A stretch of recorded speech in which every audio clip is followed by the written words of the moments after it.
YouTube math স্কুলের পক্ষ থেকে নতুন একটা ভিডিও তোমাদের স্বাগত জানাই। আশা করি তোমরা সকলে ভালো আছো। আজ আমরা এই ভিডিওতে তোমাদের স্কুল থেকে 50 নম্বরের যে মডেল অ্যাক্টিভিটি টাস্ক দিয়েছে সেই অ্যাক্টিভিটি টাস্কের গণিত বিষয়ের প্রশ্ন ও উত্তরগুলি নিয়ে আলোচনা করব। তা এই প্রশ্ন আর উত্তরগুলি এর আগে তোমরা যে মডেল অ্যাক্টিভিটি টাস্ক করেছো সেখানে দেওয়া ছিল। এখানে একটা কম্বাইন করে অর্থাৎ বিভিন্ন মডেল অ্যাক্টিভিটি টাস্ক থেকে প্রশ্ন তুলে একটা 50 নম্বরের প্রশ্নপত্র তৈরি করা হয়েছে।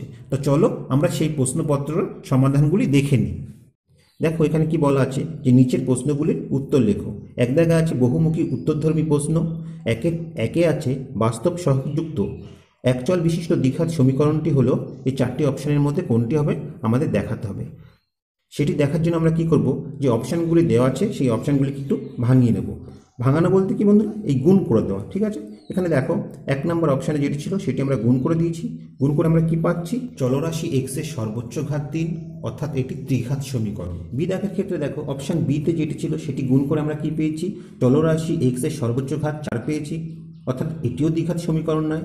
কিন্তু সি দাগের ক্ষেত্রে আমরা চলরাশি x এর সর্বোচ্চ ঘাত কত পেয়েছি, আমরা এক্স স্কোয়ার পেয়েছি, অর্থাৎ এটি দ্বিঘাত সমীকরণ যেহেতু চলরাশি এক্স এর ঘাত 2। ঠিক আছে, আর ডি দাগের ক্ষেত্রে এখানে চলরাশি এক্স এর ঘাত 1, তাহলে এটি আমরা নিতে পারছি না। আমাদের সঠিক উত্তর কোনটা হবে, সি দাগেরটা। তাহলে এখানে আমরা লিখে দেব যে সি হচ্ছে সঠিক। এবার 2 দাগেরটা লক্ষ্য করো। 2 দাগে কি আছে, 2x - 2 × x + 3 = 0। সমীকরণটির বীজ দুটি হলো, এখানে 4টি অপশান দেওয়া আছে। তা দেখো সমীকরণের বীজ বের করার জন্য এই সমীকরণটিকে আমাদের সমাধান করতে হবে এবং আমরা x এর যে দুটো মান পাবো সেই মান দুটি হচ্ছে এই সমীকরণটির বীজ। তাহলে দেখো এখানে আমরা কি করেছি, 2x - 2 × x + 3 = 0 দেখিয়েছি। আমরা কি দেখতে পাচ্ছি, এই সমীকরণে যে দুটি রাশির গুণফল 0।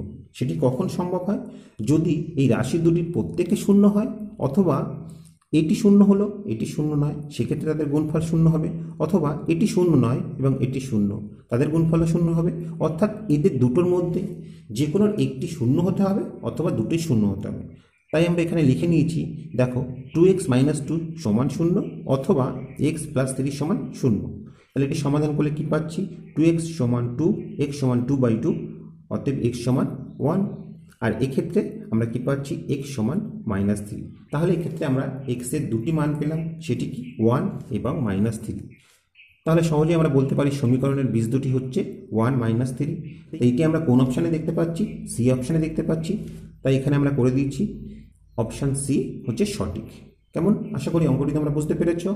এবার 3 দাগেটা লক্ষ্য করো। 3 দাগে কি আছে, যে বার্ষিক 10% সরল সুদের হারে 50 টাকা 2 বছরের সুদ ওই একই হারে 100 টাকার 1 বছরের সুদের দ্বিগুণ, অর্ধেক, 1/4 না সমান হবে আমাদের বের করতে হবে। অর্থাৎ এক্ষেত্রে আমরা দুটি ক্ষেত্রে সুদটা বের করব, একটি প্রথম ক্ষেত্র এবং একটি দ্বিতীয় ক্ষেত্র। প্রথমে কি বলেছে, যে 10% সরল সুদ হারে 50 টাকা 2 বছরের সুদ, এটি কত হবে আমরা বের করব। তবে দ্বিতীয় ক্ষেত্রে দেখো একই সুদের হারে, অর্থাৎ আগে যে সুদের হারটা ছিল কত ছিল 10%, সেই 10% সরল সুদের হারে 100 টাকার 1 বছরের সুদ বের করব এবং সেই সুদ দুটি আমরা তুলনা করে দেখব সেটি সমান, দ্বিগুণ না অর্ধেক। তাহলে দেখো প্রথম ক্ষেত্রে আসল পি সমান আমরা 50 পেয়েছি, সময় টি সমান আমরা 2 বছর পেয়েছি, সুদের হার আর সমান আমরা 10% পেয়েছি। তাহলে সুদ সমান কি জানি আমরা, PRT/100। এখানে আমরা মানগুলি বসিয়ে দিয়েছি, 50 × 10 × 2/100। তা দেখো এখানে 0 0 0 0 কেটে গেলে 5 আর 2 গুণ করলে আমরা 10 টাকা পেলাম, অর্থাৎ প্রথম ক্ষেত্রে সুদ আমাদের 10 টাকা হয়েছে। ঠিক একইভাবে দ্বিতীয় ক্ষেত্রে আসল কি 100 টাকা হয়েছে, সময় কত ছিল 1 বছর ছিল এবং সুদের হার একই অর্থাৎ 10%। তাহলে সুদ সমান কি হবে, PRT/100। তাহলে এখানে পির জায়গায় 100 বসিয়েছি, আর এর জায়গায় 10 বসিয়েছি, সময়ের জায়গায় 1 বসিয়েছি, 100 100 কেটে গেল। তাহলে 1কে 10 দিয়ে গুণ করলে আমরা 10 টাকা পেলাম। অর্থাৎ দেখতে পাচ্ছি বন্ধুরা দু ক্ষেত্রেই সুদ সমান। অর্থাৎ আমরা কোন অপশানটি পেলাম, আমরা পেলাম অপশান ডি। তাই এখানে লিখে নিয়েছি যে ডি হচ্ছে সঠিক। কেমন, আশা করি তোমরা বুঝতে পেরেছো। তোমরা এইভাবেই কিন্তু অঙ্কগুলি সমাধান করবে। এবার 4 দাগেটা লক্ষ্য করো। 4 দাগে কি আছে দেখো, 4 দাগে আমরা দেখতে পাচ্ছি যে অকেন্দ্র বৃত্তের PQ ও RS দুটি সমান দৈর্ঘ্যের জ্যা। ও থেকে PQ এর দূরত্ব 8 সেমি হলে ও থেকে RS এর দূরত্ব কত হবে আমাদের বের করতে হবে। এখানে 4টি অপশান দেওয়া আছে। তা আমরা কি জানি বন্ধুরা, আমরা জানি কোনো বৃত্তের দুটি সমান জ্যা, ঠিক আছে, সমান জ্যা কেন্দ্র থেকে সমদূরবর্তী হয়। এক্ষেত্রে দেখো ও কেন্দ্র বৃত্তের দুটি জ্যা কি পি কিউ ও আর এস দুটি সমান, অর্থাৎ পি কিউ সমান আর এস। তো এটি যদি সমান হয় তাহলে এরা কেন্দ্র থেকে সমান দূরবর্তী হবে। তাহলে এই ক্ষেত্রে আমরা কি লিখতে পারি, ও বিন্দু থেকে আর এস এর দূরত্ব সমান ও বিন্দু থেকে পি কিউর দূরত্ব। তাহলে ও বিন্দু থেকে পি কিউর দূরত্ব এখানে পরিষ্কার বলে দেওয়া আছে 8 সেমি। তাহলে ও বিন্দু থেকে আর এস এর দূরত্ব কত হবে, 8 সেমি হবে। তাহলে এই 8 সেমি অপশানটা আমরা কততে দেখতে পাচ্ছি, এতে দেখতে পাচ্ছি। তাই এখানে আমরা লিখে নিয়েছি যে এ হচ্ছে সঠিক। এবার 1-এর 5 দাগেরটা লক্ষ্য করো। ও কেন্দ্র বৃত্তের বহিস্থ বিন্দু পি থেকে অঙ্কিত স্পর্শক বৃত্তকে কিউ বিন্দুতে স্পর্শ করে। ও কিউ সমান 9 সেমি, ওপি সমান 15 সেমি হলে পি কিউ এর দৈর্ঘ্য কী হবে আমাদের বের করতে হবে। তা দেখো এখানে আমরা একটা ছবি অঙ্কন করে নিয়েছি। এটি হচ্ছে ও কেন্দ্র বৃত্ত এবং বহিস্থ বিন্দু পি থেকে এই বৃত্তের উপর একটি স্পর্শক অঙ্কন করেছি। স্পর্শকটি বৃত্তকে কিউ বিন্দুতে ছেদ করেছে। এখানে ওপি সমান কত বলে দিয়েছে, 15 সেমি, এবং ও কিউ সমান 9 সেমি বলে দিয়েছে। আমরা জানি বন্ধুরা যে বহিস্থ বিন্দু থেকে বৃত্তের উপর স্পর্শক অঙ্কন করলে সেই স্পর্শক বৃত্তের ব্যাসার্ধের সাথে 90 ডিগ্রি কোণ উৎপন্ন করে, অর্থাৎ এই যে কোণটা হয় এই কোণটা সমকোণ হয়। তাহলে স্বাভাবিকভাবেই দেখো এক্ষেত্রে আমরা কি পাচ্ছি, ও পি কিউ এটি একটি সমকোণী ত্রিভুজ পাচ্ছি।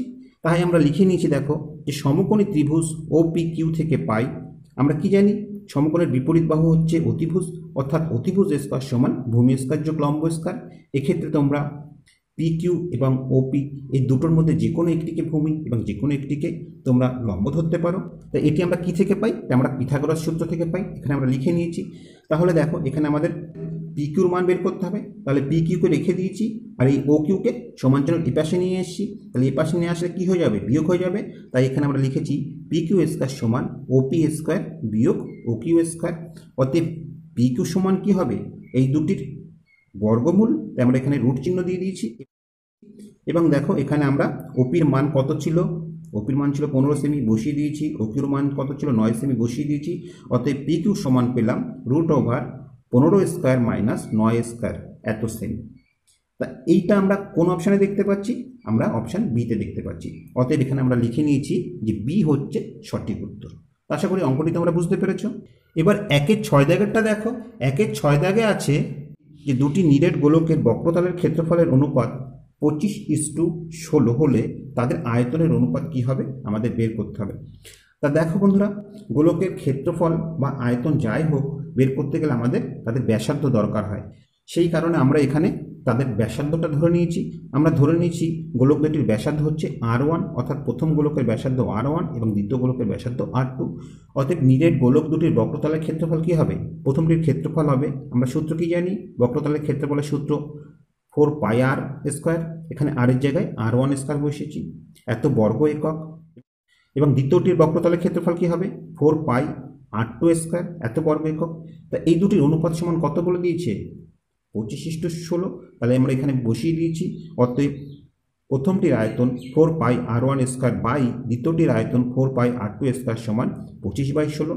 4π কেটে গেল, আমরা কি পেলাম, R1 square by R2 square সমান 25/16। এবার দেখো এখান থেকে R1 বাই R2 সমান কি পাবো, এর বর্গমূল। 25-এর বর্গমূল 5 এবং 16-এর বর্গমূল 4, অর্থাৎ আমরা 5-এর 4 পেলাম। এবার দেখো এখানে কি বের করতে বলেছে, তাদের আয়তনের অনুপাত। এখন তাদের আয়তনের অনুপাত কি হবে, আয়তনের অনুপাতের সূত্র আমরা জানি কি, 4/3πr3। প্রথম গোলকের ক্ষেত্রে আমরা ব্যাসার্ধ R1 ধরেছি, তাই আমরা এখানে R1 কিউ লিখেছি। দ্বিতীয় গোলকের ব্যাসার্ধ R2 ধরেছি, তাই আমরা লিখেছি 4/3πr2 কিউ। এবার দেখো 4/3π উপর নিচে কেটে গেল, আমরা কি পেলাম, R1 Q by R2 Q. এটিকে আমরা এভাবে লিখতে পারি R1 by R2 whole Q হিসাবে। ঠিক আছে। এবার দেখো এখানে R1 বাই R2 মান আমরা কত বের করেছিলাম, 5-এর 4, সেটি এখানে বসিয়ে দিয়েছি। এবার এই 5-এর 4কে কিউ করলে আমরা কি পাবো, উপরে পাবো 5-এর কিউ 125 আর নিচে 4-এর কিউ 64। অতএব 125:64 হচ্ছে নিরেট গোলক দুটির আয়তনের অনুপাত। তা এই উত্তরটা আমরা কোন অপশানে দেখতে পাচ্ছি, এই উত্তরটা আমরা দেখতে পাচ্ছি যে অপশান ডিতে আছে। ঠিক আছে। তাই এখানে আমরা লিখে নিয়েছি যে ডি হচ্ছে সঠিক উত্তর। এবার 1-এর 7 দাগেরটা লক্ষ্য করো। 1-এর 7 দাগে আমরা দেখতে পাচ্ছি যে দুটি বৃত্ত পরস্পরকে সি বিন্দুতে বহিঃস্পর্শ করে। এবি বৃত্ত দুটির একটি সাধারণ স্পর্শক বৃত্ত দুটিকে এ ও বি বিন্দুতে স্পর্শ করে। কোণ এ সি বি এর পরিমাপ হলো, এখানে 4টি অপশান আছে, যেটি সঠিক আমাদের নির্বাচন করতে হবে। তা দেখো, এটি হচ্ছে একটি প্রয়োগ যা তোমাদের টেক্সট বইয়ে 217 নম্বর পৃষ্ঠায় প্রয়োগ নম্বর 16তে দেখতে পাবে। তোমাদের মধ্যে যারা এই প্রয়োগটি জানো তারা সরাসরি অপশান দেখে উত্তর বলে দিতে পারবে যে এক্ষেত্রে উত্তর হবে অপশান ডি 90 ডিগ্রি। কিন্তু ধরো আমাদের প্রয়োগটি মনে নেই কিংবা আমরা জানি না, আর পরীক্ষাতে এই প্রশ্নটি এলো, তাহলে আমরা কিভাবে সমাধান করব একটু দেখে নাও। এক্ষেত্রে প্রথমে আমরা ছবিটা অঙ্কন করে নেব যে দুটো বৃত্ত পরস্পরকে সি বিন্দুতে বহিঃস্পর্শ করেছে। এবি হচ্ছে একটি সাধারণ স্পর্শক যা এই বৃত্তকে এ বিন্দুতে এবং এই বৃত্তকে বি বিন্দুতে ছেদ করেছে। এবার এই অঙ্কটি করার জন্য আমরা সি বিন্দুতে একটি স্পর্শক অঙ্কন করব। ধরি এই স্পর্শকটি আগের স্পর্শকে ডি বিন্দুতে ছেদ করেছে। তাহলে দেখো, এর ফলে আমাদের দুটো ত্রিভুজ তৈরি হয়েছে, একটি হচ্ছে এডিসি আর একটি হচ্ছে বিসিডি। এই ত্রিভুজ দুটি তৈরি হয়েছে। এই ত্রিভুজ দুটির আমরা প্রথমে এডিসি এই ত্রিভুজটা লক্ষ্য করছি। তা এক্ষেত্রে দেখো, এই এডি আর এই ডিসি সমান হবে। কেন সমান হবে?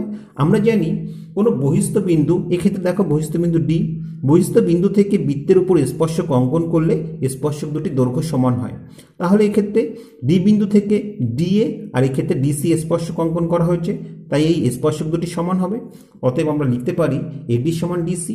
আর যেহেতু দেখো ত্রিভুজের দুটি বাহু সমান হলে তাদের বিপরীত কোণগুলোও সমান হবে, অর্থাৎ এই কোণ আর এই কোণ সমান হবে, সেটি আমরা লিখে নিয়েছি। এই ত্রিভুজের ক্ষেত্রে ঠিক একইভাবে আমরা এই কোণ আর এই কোণ সমান পাবো, সেটিও আমরা লিখে নিয়েছি। এখন দেখো বড় ত্রিভুজটা লক্ষ্য করো। এই এবিসি ত্রিভুজের তিনটি কোণের সমষ্টি 180 ডিগ্রি। তা এই কোণের পরিবর্তে আমরা লিখতে পারি ডিইসি কোণ, সেটা আমরা লিখেছি। বি কোণের পরিবর্তে আমরা লিখতে পারি ডিবিসি কোণ, সেটা লিখেছি। এবং এখানে দেখো সি কোণের পরিবর্তে আমরা কি লিখতে পারি?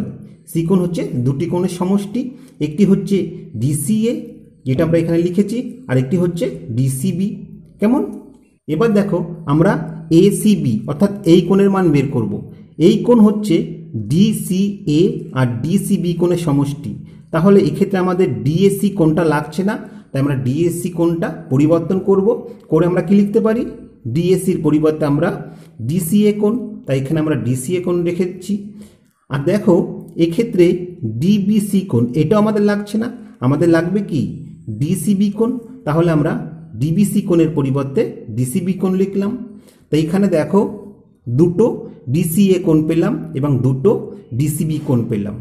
এইবার এর থেকে আমরা যদি 2 কমন নিই তাহলে আমরা কি পাচ্ছি? আমরা পাচ্ছি 2 ইন্টু কোণ ডিসিএ যোগ কোণ ডিসিবি সমান 180 ডিগ্রি। তা এই কোণ দুটি সমষ্টি কি? এই কোণ দুটি সমষ্টি হচ্ছে কোণ এসিবি সমান। তাহলে এখানে আমরা লিখতে পারি 2 ইন্টু কোণ এসিবি সমান 180 ডিগ্রি। তাহলে এসিবি কী হবে? 180 ডিগ্রিকে 2 দিয়ে ভাগ করলে আমরা 90 ডিগ্রি পাবো। আমরা এভাবে অঙ্কটি সমাধান করতে পারি। 1-এর 8 দাগেরটা লক্ষ্য করো। 1-এর 8 দাগে আছে একটি নিরেট অর্ধগোলকের সমগ্র তলের ক্ষেত্রফল 147 পাই বর্গ সেমি হলে উহার ব্যাসার্ধ কী হবে আমাদের বের করতে হবে। এখানে 4টে অপশান দেওয়া আছে। তা আমরা প্রথমে ধরে নিই যে নিরেট অর্ধগোলকের ব্যাসার্ধ 8 সেমি। তা নিরেট অর্ধগোলকের ব্যাসার্ধ যদি 8 সেমি হয় তাহলে তার সমগ্র তলের ক্ষেত্রফল কী হয়? 3 পাই আর স্কোয়ার। কীভাবে 3 পাই আর স্কোয়ার হলো সেটি একটু দেখে নাও। তা দেখো একটা অর্ধগোলকের, নিরেট অর্ধগোলকের দুটি তল আছে, একটি হচ্ছে বক্রতল, একটি সমতল। গোলক যখন পূর্ণ অবস্থায় থাকে তার বক্রতলের ক্ষেত্রফল কি হয়? 4 পাই আর স্কোয়ার। আর এখানে যেহেতু গোলকটি অর্ধগোলক তার জন্য তার বক্রতলের ক্ষেত্রফল কি হবে? 4 পাই আর স্কোয়ারের অর্ধেক অর্থাৎ 2 পাই আর স্কোয়ার। আর এই সমতলের ক্ষেত্রফল কি হবে? পাই আর স্কোয়ার। তাহলে এই 2 পাই আর স্কোয়ার আর এই পাই আর স্কোয়ার যোগ করলে আমরা 3 পাই আর স্কোয়ার পেলাম। তা দেখো অঙ্কে অর্ধগোলকের সমগ্র তলের ক্ষেত্রফল কত বলা ছিল? 147 পাই। তাহলে আমরা প্রশ্ন অনুসারে কি লিখতে পারি? 3 পাই আর স্কোয়ার সমান 147 পাই। এখান থেকে দেখো যেহেতু আমরা আর এর মান বের করব, আর স্কোয়ারকে আমরা রেখে দিলাম আর 3 পাইকে এপাশে নিয়ে যাব। সেটি কি হবে? 147 পাইয়ের সাথে ভাগ হয়ে যাবে। পাই পাই কেটে গেল, 147কে 3 দিয়ে কাটলে আমরা 49 পাবো, অর্থাৎ আর স্কোয়ার সমান 49। তাহলে আর এর মান কী হবে? আর এর মান হবে 49-এর বর্গমূল, অর্থাৎ আমরা পাবো 7। তাহলে নিরেট অর্ধগোলকের ব্যাসার্ধ কত হলো? 7 সেমি হলো। তাহলে আমরা কোন অপশানটি পেলাম? আমরা পেলাম অপশান সি। তাই এখানে আমরা লিখে নিয়েছি সি সঠিক। এবার 2 দাগেরগুলো লক্ষ্য করো। 2 দাগে কি আছে? সত্য মিথ্যা লিখি।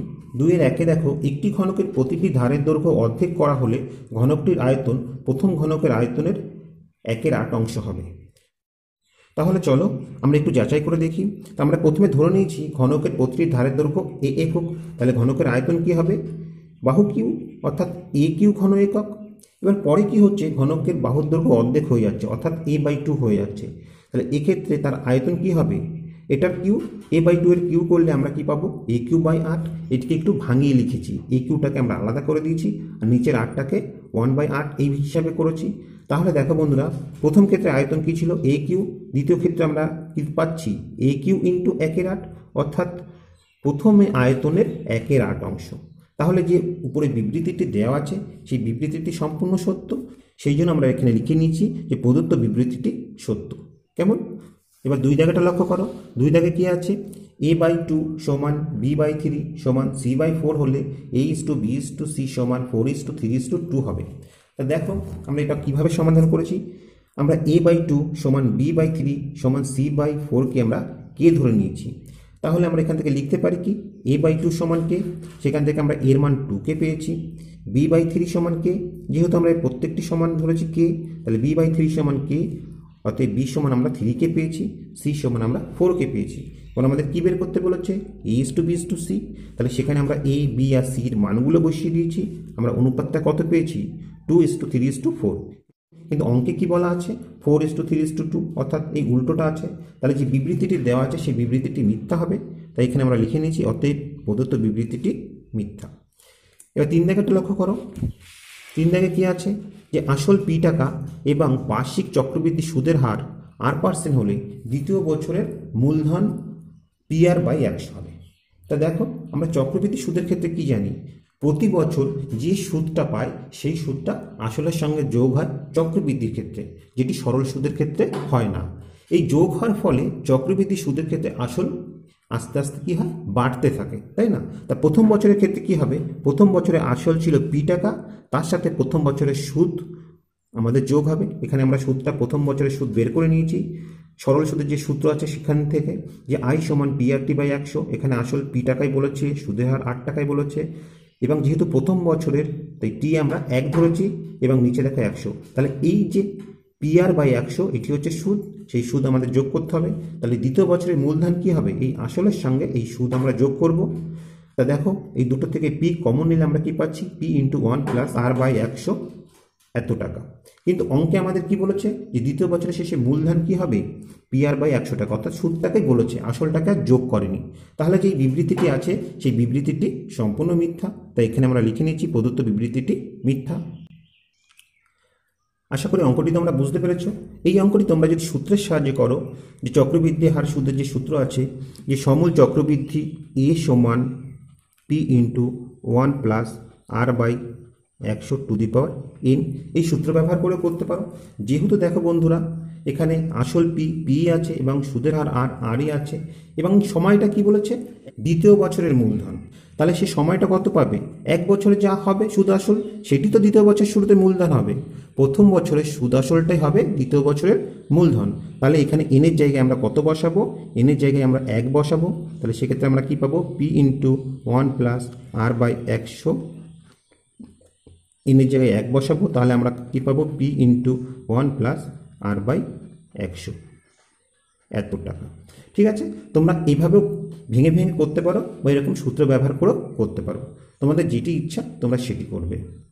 তবে এক্ষেত্রে একটা কথা বলে রাখি, এখানে দ্বিতীয় বছরের মূলধন বলেছে বলে n এর মাথায় কখনো কিন্তু 2 বসাবে না। দ্বিতীয় বছরের মূলধন মানে কি? তার আগের বছরের সুদ আসলটাই হবে দ্বিতীয় বছরের মূলধন, অর্থাৎ প্রথম বছরের সুদ আসলে কিন্তু দ্বিতীয় বছরের মূলধন, তাই n এর জায়গায় আমরা 1 বসাবো, এটি মনে রাখবে। এক্ষেত্রে যদি বলতো যে তৃতীয় বছরের মূলধন কত হবে, তাহলে কি n এর জায়গায় আমরা 3 বসাতাম? না, আমরা n এর জায়গায় সেক্ষেত্রে 2 বসাতাম, অর্থাৎ 2 বছরের সুদ আসল যা পাবে সেটি তৃতীয় বছরের মূলধন হবে। কেমন? আশা করি ব্যাপারটা তোমরা বুঝতে পেরেছ। এবার 4 দাগেরটা দেখো। 4 দাগে কি আছে?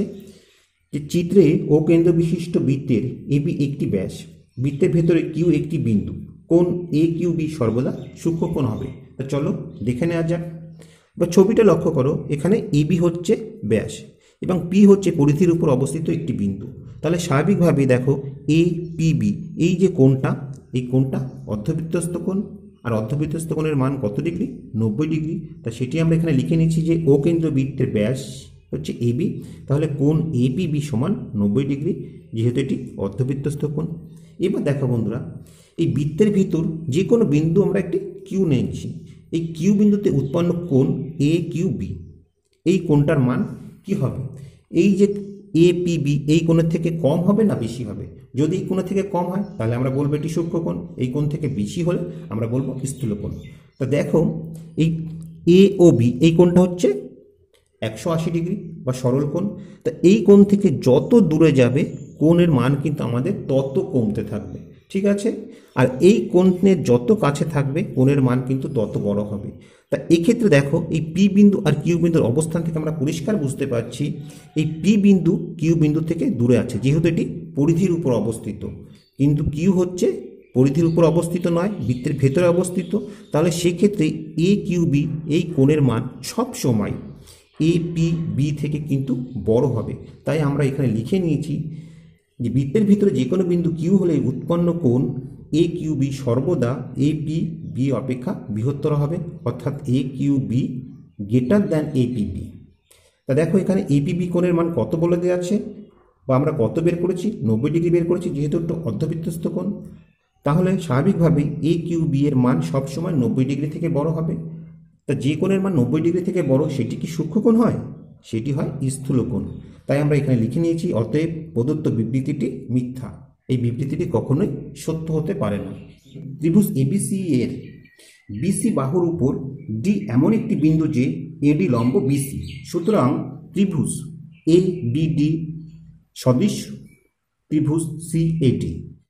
তো দেখো বন্ধুরা, আমরা এক্ষেত্রে কি জানি? আমরা জানি যে যে কোনো সমকোণী ত্রিভুজের সমকোণী বিন্দু থেকে অতিভুজের উপর লম্ব অঙ্কন করলে ওই লম্বর উভয় পাশে অবস্থিত ত্রিভুজদ্বয় সদৃশ্য হয়। তা এখানে দেখো এই যে ত্রিভুজটি আছে, এখানে একটা ত্রিভুজ আমি অঙ্কন করছি। এই যে ত্রিভুজটা আছে, মনে করি এটি হচ্ছে এবিসি ত্রিভুজ, এবং এই এ বিন্দু থেকে এই বিসি বাহুর উপর একটি লম্ব অঙ্কন করা হচ্ছে। তাহলে ত্রিভুজ দুটি কি সদৃশ্য হবে? এরা তখনই সদৃশ্য হবে যদি কিনা এই কোণটা 90 ডিগ্রি হয়, ঠিক আছে? কিন্তু এখানে কোথাও উল্লেখ করা নেই যে এই কোণটা 90 ডিগ্রি। তাই আমরা এখানে লিখে নিয়েছি এক্ষেত্রে ত্রিভুজ এবিসি সমকোণী ত্রিভুজ নয় এবং এ কোণ তার সমকোণিক বিন্দু নয়। তাই আমরা বলতে পারি না যে ত্রিভুজ এবিডি সদৃশ্য ত্রিভুজ সিএডি। কেমন? এটি যদি সমকোণিক বিন্দু হতো, অর্থাৎ এই কোণটা যদি সমকোণ হতো, সেক্ষেত্রে ত্রিভুজ এ বিডি অর্থাৎ এই ত্রিভুজ এবং সি এ ডি অর্থাৎ এই ত্রিভুজ পরস্পর সদৃশ্য হতো। আশা করি ব্যাপারটিকে আমরা বুঝতে পেরেছ। এবার 2-6 দাগেরটা লক্ষ্য করো। 2-6 দাগে আমরা দেখতে পাচ্ছি একটি লম্ববৃত্তাকার শঙ্কুর ব্যাসার্ধ, উচ্চতা এবং তির্যক উচ্চতা সর্বদা একটি সমকোণী ত্রিভুজের বাহুত্রয়। তা দেখো এখানে আমরা ছবিটা অঙ্কন করেছি। ছবি থেকে আমরা দেখতে পাচ্ছি এটি হচ্ছে লম্ববৃত্তাকার শঙ্কুর উচ্চতা, এটি হচ্ছে তার তির্যক উচ্চতা, এবং এক্ষেত্রে এই আর হচ্ছে তার ব্যাসার্ধ। তা এই আর এইচ এল এরা কি একটা ত্রিভুজের 3টি বাহু হিসেবে আছে এবং যার এই কোণটা হচ্ছে সমকোণ। তাহলে এই যে বিবৃতিটি আছে, এই বিবৃতিটি কি সম্পূর্ণ সত্য? যে পাশের চিত্রে এস টি এবং কিউ আর এরা পরস্পর সমান্তরাল। তাহলে আমরা কি পাবো? আমরা পাবো P Q by P S সমান পি আর বাই পিটি হবে, ঠিক আছে? তো এই বিবৃতিটি সম্পূর্ণ সত্য হবে, কেননা আমরা থ্যালাসের উপপাদ্যের যে অনুসিদ্ধান্ত আছে সেখানেই আমরা সহজেই প্রমাণ করতে পারি যে এস টি আর কিউ আর যদি পরস্পর সমান্তরাল হয় তবে P Q by P S সমান পি আর বাই পিটি হবে। এটা তোমরা তোমাদের বইয়ের 238 নম্বর পৃষ্ঠায় এই অনুসিদ্ধান্তটা তোমরা দেখতে পাবে। এবার 3 দাগেটা দেখো। 3 দাগে কি আছে? যে শঙ্কুর তির্যক উচ্চতা শঙ্কুর উচ্চতার দ্বিগুণ হলে শঙ্কুর ব্যাসার্ধ হবে উচ্চতা গুণ √3। তা এই অঙ্কটার সত্য মিথ্যা যাচাই করার জন্য অঙ্কটা আমাদের একটু সমাধান করতে হবে। এখানে দেখো আমরা একটা শঙ্কুর ছবি এঁকেছি। এখানে কি বলা আছে? শঙ্কুর তির্যক উচ্চতা অর্থাৎ এল সমান উচ্চতার দ্বিগুণ। তাহলে আমরা উচ্চতাকে 2 দিয়ে গুণ করেছি, এই সম্পর্কটা আমরা পাচ্ছি। এবার দেখো এখানে আমরা জানি শঙ্কুর ব্যাসার্ধ, তির্যক উচ্চতা এবং উচ্চতা একটি সমকোণী ত্রিভুজের তিনটি বাহুরূপে অবস্থান করে, যেখানে তির্যক উচ্চতা হচ্ছে তার অতিভুজ হয়। তাহলে আমরা স্বাভাবিকভাবে লিখতে পারি লম্ব স্কয়ার যোগ ভূমি স্কয়ার সমান অতিভুজ স্কয়ার। এখানে লম্ব হচ্ছে উচ্চতা, ভূমি হচ্ছে ব্যাসার্ধ এবং তির্যক উচ্চতা হচ্ছে অতিভুজ। তাহলে দেখো এখান থেকে এলের জায়গায় আমরা 2h বসিয়ে দিলাম এবং এই এইচ স্কয়ারকে সমান চিহ্নের ওপাশে নিয়ে গেলে বিয়োগ হয়ে যাবে। তাহলে আমরা কি পেলাম? আমরা পেলাম আর স্কয়ার সমান, এটিকে স্কয়ার করলে 4h স্কয়ার বিয়োগ এইচ স্কয়ার। এখান থেকে আমরা পাচ্ছি বা আর স্কয়ার সমান 4টে এইচ স্কয়ার থেকে একটা এইচ স্কয়ার বাদ গেলে আমরা 3টে এইচ স্কয়ার পেলাম। এবার এখান থেকে দেখো আমরা যদি স্কয়ার তুলে দিই তাহলে আমরা কি পাবো? আমরা পাবো আর সমান √3h। তা দেখো এগুলো যেহেতু আমি রাপে করব তার জন্য এখানে আর একক কথাগুলি লিখিনি। তোমরা যদি খাতার মধ্যে এই উত্তরটি করো তাহলে অবশ্যই এগুলোর একক কথাটা উল্লেখ করে দেবে প্রতিটার শেষে, ঠিক আছে? আর একক, এল একক এবং এক্ষেত্রে এইচ একক, ঠিক আছে? তাহলে আমরা কি পেলাম? যে প্রদত্ত বিবৃতিটি সত্য। এবার 3 দাগেরগুলো লক্ষ্য করো। 3 দাগে কি আছে? সংক্ষিপ্ত উত্তরধর্মী প্রশ্ন। একটি লম্ববৃত্তাকার চোঙের আয়তন ও বক্রতলের ক্ষেত্রফল সাংখ্য মানে সমান হলে উহার ব্যাসার্ধ নির্ণয় করো। তা দেখো বন্ধুরা, আয়তন আর বক্রতলের ক্ষেত্রফল বের করতে গেলে কিন্তু আমাদের ব্যাসার্ধ আর উচ্চতা দরকার হয়। সেটি অঙ্কে দেওয়া নেই, স্বাভাবিকভাবেই এই দুটো আমাদের ধরে নিতে হবে। তাই এখানে আমরা ধরে নিয়েছি, ধরি লম্ববৃত্তাকার চোঙের ব্যাসার্ধ আর একক ও উচ্চতা এইচ একক। এবার প্রথম ক্ষেত্রে আমরা কি বের করব? চোঙের আয়তন। তাহলে দেখো লম্ববৃত্তাকার চোঙের আয়তন সমান, আমরা সূত্র কি জানি? পাই আর স্কয়ার এইচ ঘন একক, সেটি আমরা লিখে নিয়েছি। এবং লম্ববৃত্তাকার চোঙের ক্ষেত্রে বক্রতলের ক্ষেত্রফল কি হবে? 2πr/h, যদি ব্যাসার্ধ আর এবং উচ্চতা এইচ হয়। তা এটির একক ঘন একক, এটির একক বর্গ একক। আমাদের তো এককের কথা বলেনি, আমাদের বলেছি এই যে দুটি সংখ্যা পেলাম এই সাংখ্য মান দুটো সমান। তাহলে আমরা এখান থেকে করতে পারি কি? যে শর্ত অনুসারে যে πr² সমান 2πr/h, কেমন? এবার দেখো πr/h দিয়ে ভাগ করলে এখানে একটি আর পড়ে থাকবে এবং এখানে 2 পড়ে থাকবে, অর্থাৎ আর সমান আমরা 2 পেলাম। তাহলে চোঙের ব্যাসার্ধ সমান কত? 2 একক। আশা করি অঙ্কটি তোমরা বুঝতে পেরেছ। এবার 2 দাগটা দেখো, দেখাও যে মিশ্র দ্বিঘাত করণী 7 - √2 এর অনুবন্ধী করণী হলো 7 + √2, ঠিক আছে? এটি আমাদের দেখাতে হবে। এটি দেখানোর জন্য আমরা প্রথমে অনুবন্ধী করণী কাকে বলে সেটি আমরা লিখে নেব। আমরা কি করেছি দেখো, আমরা জানি কোনো মিশ্র দ্বিঘাত করণীর করণী নিরসক উৎপাদকের সঙ্গে ওই করণীর যোগফল ও গুণফল উভয় যদি মূলদ সংখ্যা হয় তবে তাকে ওই মিশ্র দ্বিঘাত করণীর অনুবন্ধী করণী বলে। এক্ষেত্রে দেওয়া ছিল কি 7 - √2, এর অনুবন্ধী করণী 7 + √2 হবে কিনা দেখার জন্য আমরা প্রথমে যোগ করছি এবং যোগফল আমরা কি পাচ্ছি? 14 পাচ্ছি, যা একটি মূলদ সংখ্যা। শুধু তো যোগ করলে হবে না, আমাদের গুণও করতে হবে। তার জন্য আমরা এই দুটো গুণ করেছি এবং গুণফল আমরা কি পাচ্ছি দেখো 7 - √2 ইন্টু 7 + √2, অর্থাৎ এটি a - b into a + b সূত্র। তাহলে আমরা লিখতে পারি a² - b², a বলতে 7, b বলতে √2। 7 কে স্কয়ার করলে আমরা 49 পেলাম এবং √2 কে স্কয়ার করলে আমরা 2 পেলাম এবং সেই দুটো বিয়োগ করলে আমরা 47 পেলাম। এই 47ও কিন্তু একটি মূলদ সংখ্যা। তাহলে আমরা দেখতে পাচ্ছি যে 7 - √2 সঙ্গে 7 + √2 যোগ করলে আমরা মূলদ সংখ্যা পাচ্ছি, গুণ করলেও মূলদ সংখ্যা পাচ্ছি। তাহলে আমরা কি বলতে পারি যে মিশ্র দ্বিঘাত করণী 7 - √2 এর অনুবন্ধী করণী হলো 7 + √2। এটা আমাদের দেখানো হয়ে গেল। আশা করি তোমরা বুঝতে পেরেছ। এবার 3-এর 3 দাগেরটা লক্ষ্য করো। 3-এর 3 দাগে আছে যে একটি লম্ববৃত্তাকার শঙ্কুর উচ্চতা 12 সেমি এবং আয়তন 100 পাই ঘন সেমি হলে শঙ্কুটির ব্যাসার্ধের দৈর্ঘ্য কত তা নির্ণয় করো। তাহলে দেখো আমরা প্রথমে ধরে নিই লম্ববৃত্তাকার শঙ্কুর ব্যাসার্ধ সমান 8 সেমি। এবার লম্ববৃত্তাকার শঙ্কুর উচ্চতা এইচ কত বলা আছে? 12 সেমি বলা আছে। তাহলে ব্যাসার্ধ আর উচ্চতা যদি আমরা পেয়ে যাই সহজেই আমরা তার আয়তন বের করতে পারি। অতএব লম্ববৃত্তাকার শঙ্কুর আয়তন সমান কি হবে? 1/3 πr² এইচ। এখানে এইচ কত? 12 সেমি। তাহলে এইচের জায়গায় আমরা 12 বসিয়ে দিয়েছি। 3 দিয়ে 12কে কাটলে 4 পাবো, অর্থাৎ 4 πr² ঘন সেমি হচ্ছে শঙ্কুর আয়তন। এটি সমান কত বলা আছে প্রশ্নে? এটি সমান বলা আছে 100 পাই। তাহলে আমরা বসাতে পারি 4πr² সমান 100 পাই। এবার দেখো এখান থেকে r² সমান কি হবে? 100 π/4 পাই। এবার এই দুটি কাটাকাটি করলে আমরা পাবো r² সমান 25। এবার অতএব r সমান কি হবে? 25-এর বর্গমূল। অতএব আমরা এখানে 5 পাবো। তা যেহেতু দেখো আর হচ্ছে ব্যাসার্ধ তাই আমরা এখানে ঋণাত্মক মানটা নেব না, শুধু ধনাত্মক মানটাই নেব। তাহলে আমরা কি পেলাম? শঙ্কুর ব্যাসার্ধের দৈর্ঘ্য সমান 5 সেমি। আশা করি বন্ধুরা অঙ্কটি তোমরা বুঝতে পেরেছ। 3-এর 4 দাগেরটা লক্ষ্য করো।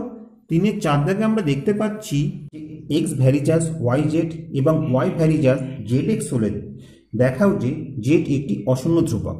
তাহলে দেখো এখানে কি দেওয়া আছে সেগুলো আমরা প্রথমে লিখে নিয়েছি যে এক্স ভ্যারিজাস ওয়াই জেড এবং ওয়াই ভ্যারিজাস জেড এক্স। সুতরাং আমরা এক্স সমান কি লিখতে পারি, এম ওয়াই জেড।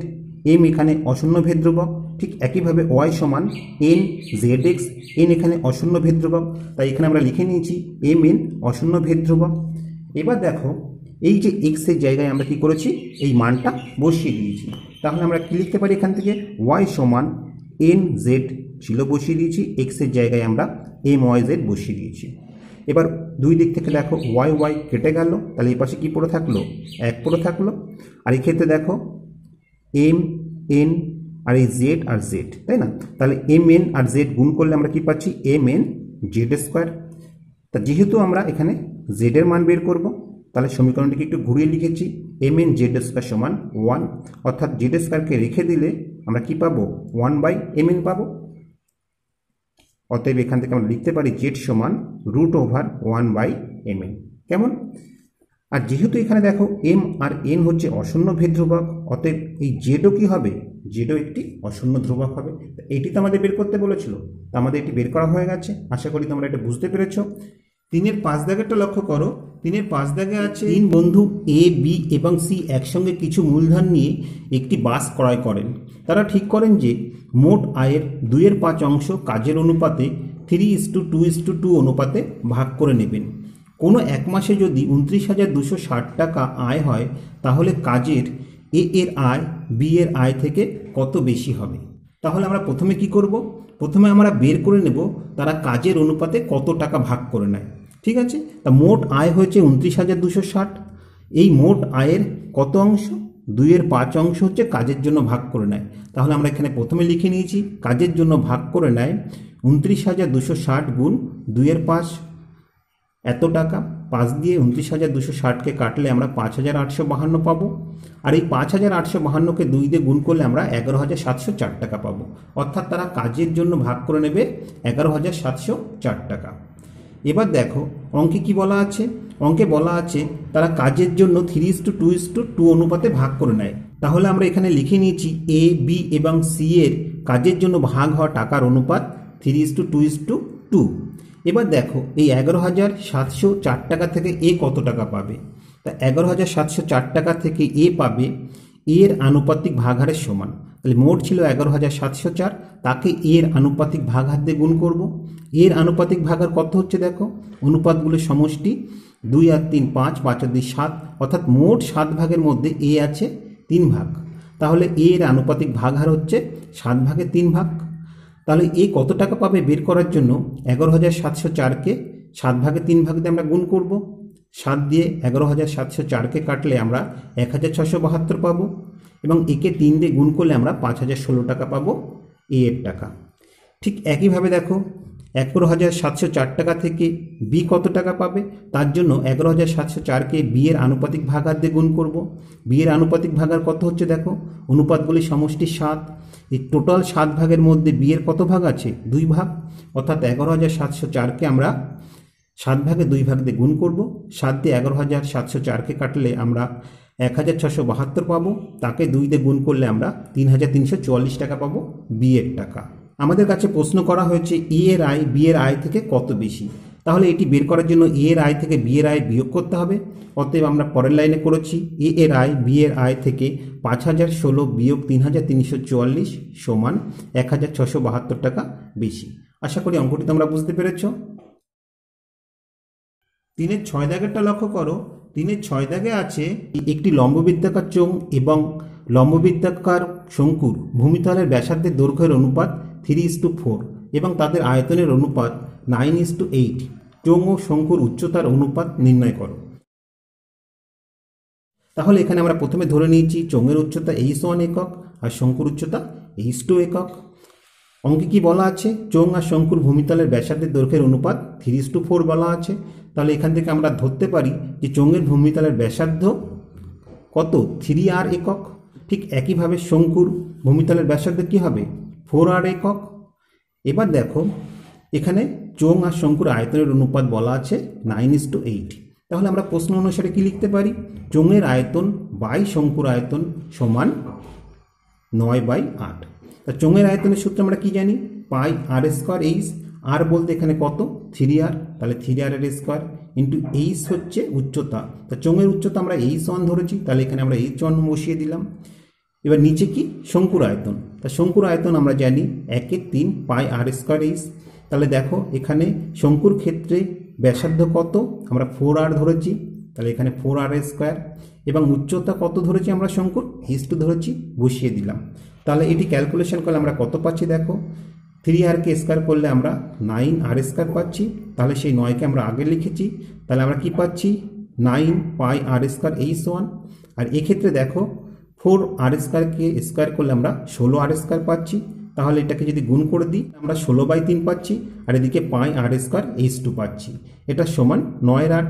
এবার দেখো এখান থেকে পাই আর স্কোয়ার কেটে গেল, আমরা কি পেলাম 9h1/16 h2 সমান 9/8। এবং এখান থেকে ক্যালকুলেশন করে আমরা h1:h2 সমান 2:3 পেলাম, অর্থাৎ চোঙ ও শঙ্কুর উচ্চতার অনুপাত 2:3।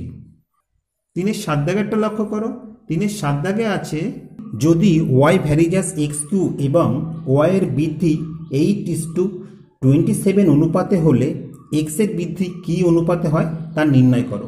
তা দেখো অঙ্কটি আমরা কিভাবে করেছি, অঙ্কে কি বলে দেওয়া আছে x y এর সম্পর্ক, যে y ভ্যারিজাস x3।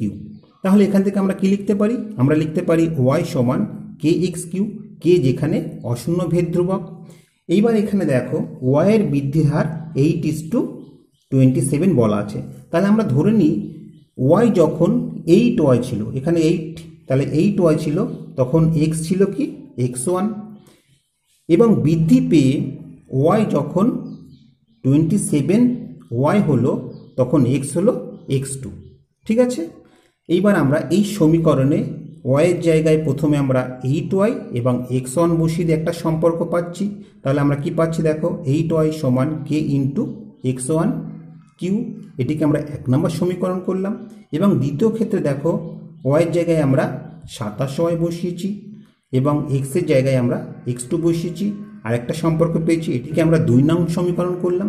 এবার আমরা এই 1 নং সমীকরণকে 2 নং সমীকরণ দিয়ে ভাগ করব, যেহেতু আমরা x1 আর x2-র অনুপাতটা বের করব, কেননা আমাদের x এর বৃদ্ধির অনুপাত বের করতে বলেছে। তাহলে দেখো এখানে আমরা কি পাচ্ছি, সমান চিহ্নের এপাশেরগুলো ভাগ হয়ে যাবে, সমান চিহ্নের ওপাশেরগুলো ভাগ হয়ে যাবে, তাহলে সমান চিহ্নের এপাশে 8y/27y সমান সমান চিহ্নের এপাশে kx1 Q by kx2 Q. এবার দেখো y কেটে গেল, k কেটে গেল।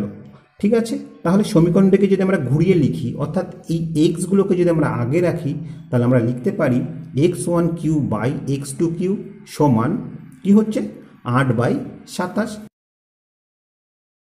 এবার দেখো এখান থেকে x1/x2 সমান কি পাবো, এর ঘনমূল, 8-এর ঘনমূল হচ্ছে 2, 27-এর ঘনমূল হচ্ছে 3, কেমন, অতএব আমরা x1/x2 সমান 2/3 পেলাম। অতএব আমরা লিখতে পারি x1:x2 সমান 2:3। তাহলে আমরা উত্তর কি পেলাম, যে x এর বৃদ্ধি 2:3 অনুপাতে হয়। কেমন, আশা করি তোমরা বুঝতে পেরেছ। এবার 4-এ দেখো এখানে দুটি উপপাদ্য দেওয়া আছে। 4-এর 1-এ আমরা দেখতে পাচ্ছি যুক্তি দিয়ে প্রমাণ করো যে বৃত্তস্থ চতুর্ভুজের বিপরীত কোণগুলি পরস্পর সম্পূরক। এটি একটি উপপাদ্য, এটি তোমাদের টেক্সট বইয়ে পেজ নাম্বার 164-র যে 38 নম্বর উপপাদ্যটা আছে সেই উপপাদ্য নাম্বার 38। এক্ষেত্রে তোমরা টেক্সট বই দেখে যেভাবে প্রদত্ত প্রমাণ করো যে অঙ্কন এবং প্রমাণগুলি দেওয়া থাকবে, সেগুলি সুন্দর করে পরপর সাজিয়ে ছবি অঙ্কন করে উপপাদ্যটা করবে, যাতে করে তোমরা সম্পূর্ণ নাম্বারটা পেতে পারো। এবার 4-এর 2-এর উপপাদ্যটা লক্ষ্য করো, যে যুক্তি দিয়ে প্রমাণ করো যে বৃত্তের বহিস্থ কোনো বিন্দু থেকে যে দুটি স্পর্শক অঙ্কন করা যায়, তাদের স্পর্শ বিন্দু দুটির সঙ্গে বহিস্থ বিন্দুর সংযোজক সরলরেখাংশ দুটি দৈর্ঘ্য সমান এবং তারা কেন্দ্রে সমান কোণ উৎপন্ন করে। তা এই 41 নম্বর প্রয়োগটি তোমরা তোমাদের বইয়ের 211 নম্বর পৃষ্ঠায় পেয়ে যাবে, সেখান থেকে তোমরা করে নিতে পারো। এটা নিয়ে তার জন্য আর বিস্তারিত আলোচনা করলাম না। আর এই উপপাদ্যটির ভিডিও অলরেডি আমাদের চ্যানেলে আপলোড করা আছে, চাইলে তোমরা সেখান থেকেও দেখে নিতে পারো। এবার 5-এর 1-এরটা লক্ষ্য করো। 5-এর 1-এ আছে বার্ষিক 4% সরল সুদে কত বছরে 600 টাকার সুদ 168 টাকা হবে তা নির্ণয় করো।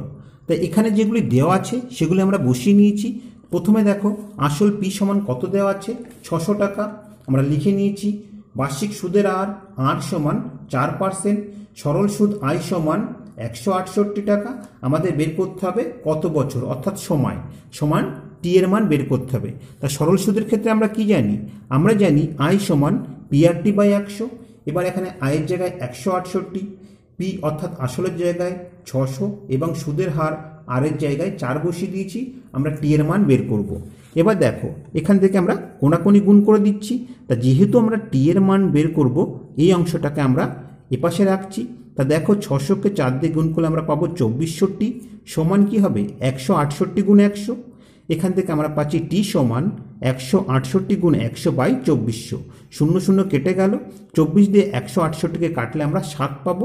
অতএব টি এর মান কত হবে, 7 বছর হবে। তাহলে আমরা এখানে উত্তর লিখে নিয়েছি যে 7 বছরে 600 টাকা সুদ 168 টাকা হবে। কেমন? এবার 5-এর 2-এরটা লক্ষ্য করো। 5-এর 2-এ কি আছে, 5-এর 2 আমরা দেখতে পাচ্ছি যে কত টাকার বার্ষিক 5% চক্রবৃদ্ধি হার সুদে 2 বছর পরে সুদ আসলে 3528 টাকা হবে। তা চক্রবৃদ্ধি হার সুদের হার কত বলা আছে, 5% বলা আছে। সময় অর্থাৎ এন, সরল সুদের ক্ষেত্রে আমরা সময় টি ধরি, আর চক্রবৃদ্ধি হার সুদের ক্ষেত্রে আমরা সময়কে এন ধরি। সেই এন সমান বলা আছে 2 বছর। সুদ আসল কত বলা আছে অর্থাৎ সমূল চক্রবৃদ্ধি 3528 টাকা। আমাদের আসল পি এর মানটা বের করতে হবে। তো চক্রবৃদ্ধি হার সুদের ক্ষেত্রে আমরা কি জানি, সমূল চক্রবৃদ্ধি অর্থাৎ সুদ আসল সমান P into 1 plus R by 100 to the power N, যেখানে পি হচ্ছে আসল, আর হচ্ছে সুদের হার, আর এন হচ্ছে সময়। এবার আমরা এখানে আর এর জায়গায় দেখো 5 বসিয়ে দিয়েছি, এন এর জায়গায় 2 বসিয়ে দিয়েছি, আর সুদ আসল কত ছিল 3528 বসিয়ে দিয়েছি। এখান থেকে আমাদের পি এর মানটা বের করতে হবে। তা দেখো 5 দিয়ে 100কে কাটলে আমরা 20 পেলাম। এবার এখানে কি আছে 1 যোগ 1-এর 20, তাহলে এখানে আমরা কত পাচ্ছি, এটা যোগ করলে আমরা 21/20 পাচ্ছি, আর এটা স্কোয়ার আছে বসিয়ে দিয়েছি। তারপরের লাইন আমরা লিখেছি 3528 সমান পি ইন্টু 21কে স্কোয়ার করলে 441, 20কে স্কোয়ার করলে 400। এবার আমরা কোনাকুনি গুণ করে দেব। যেহেতু আমরা পি এর মান বের করব, এই অংশটাকে আমরা আগে রাখছি। সমান 3528 গুণ 400।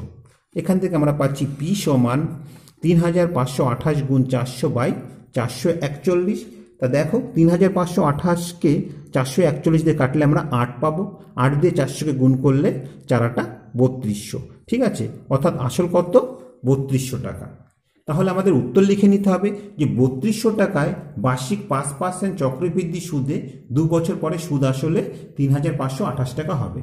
তো আশা করি ভিডিওটি তোমাদের ভালো লেগেছে। ভিডিওটি যদি তোমাদের ভালো লেগে থাকে অবশ্যই লাইক, কমেন্ট ও শেয়ার করবে।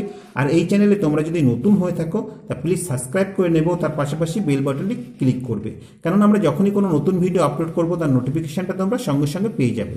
আর তোমরা যদি অলরেডি সাবস্ক্রাইব করে থাকো তাহলে তোমাদের অসংখ্য ধন্যবাদ। তো আজ আর নয়, আবার দেখাবে পরবর্তী কোনো ভিডিওতে। ততক্ষণ পর্যন্ত ভালো থেকো, সুস্থ থেকো, এই কামনায় ভিডিওটি এখানে শেষ করছি।